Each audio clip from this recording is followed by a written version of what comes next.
Assalamualaikum warahmatullahi wabarakatuh.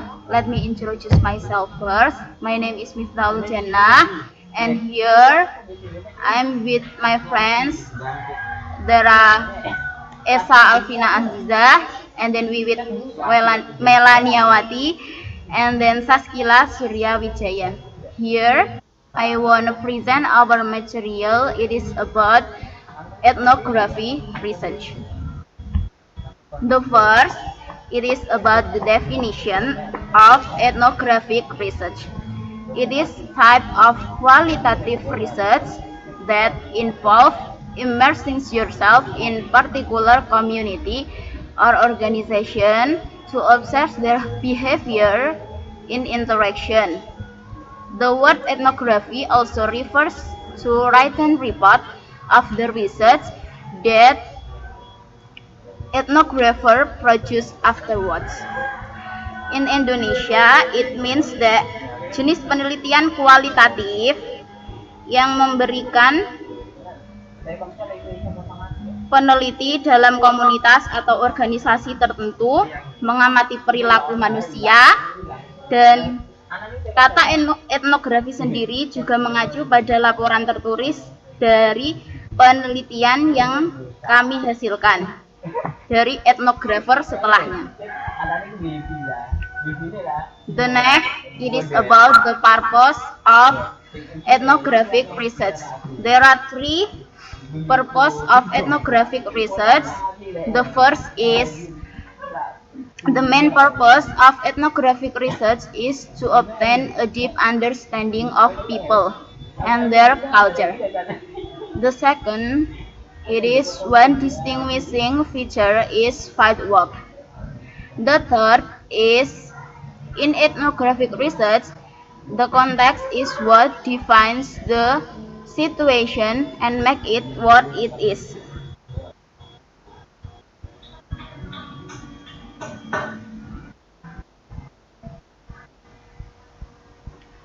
In bahasa, tujuan penelitian etnografi di sini ada tiga. Yang tujuan utamanya adalah untuk mendapatkan pemahaman yang mendalam tentang masyarakat dan budaya, the culture in here.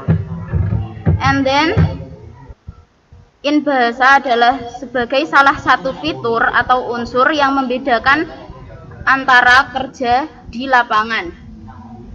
Yang ketiga atau yang terakhir, yaitu dalam penelitian etnografi, konteks atau isi dalam penelitian adalah mendefinisikan sebuah situasi atau merupakan penelitian yang. The next is about methodological principle of ethnographic research. Yang pertama ada naturalism, yang kedua understanding, dan yang terakhir adalah discovery.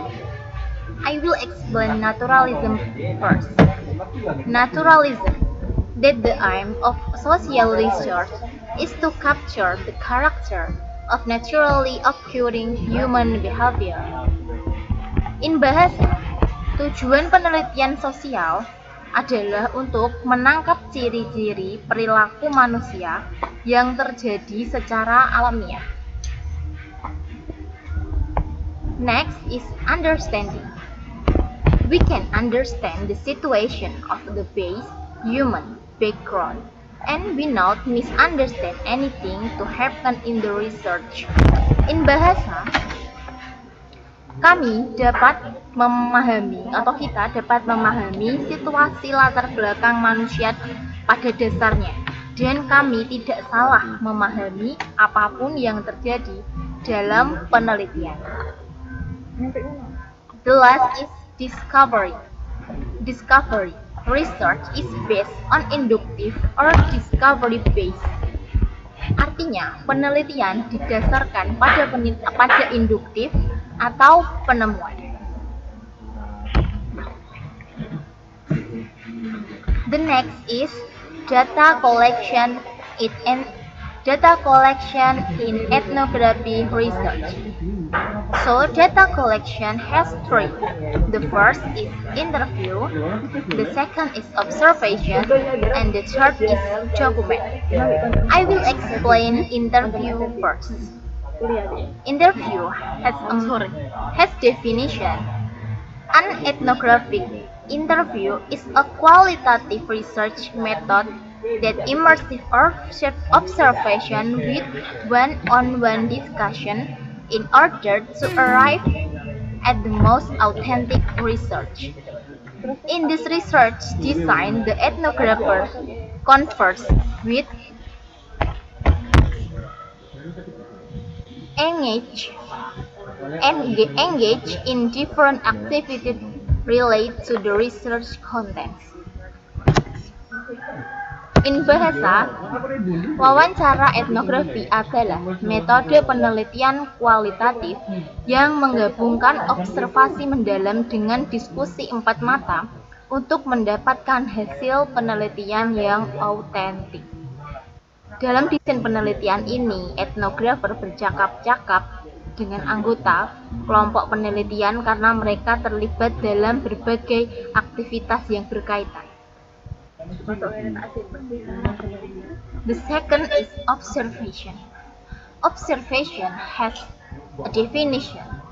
At ethnography, observation is an inductive research method that is used to gather information about the research subject. In bahasa, observasi adalah metode penelitian induktif yang digunakan untuk mengumpulkan informasi tentang subjek penelitian. And the last is document.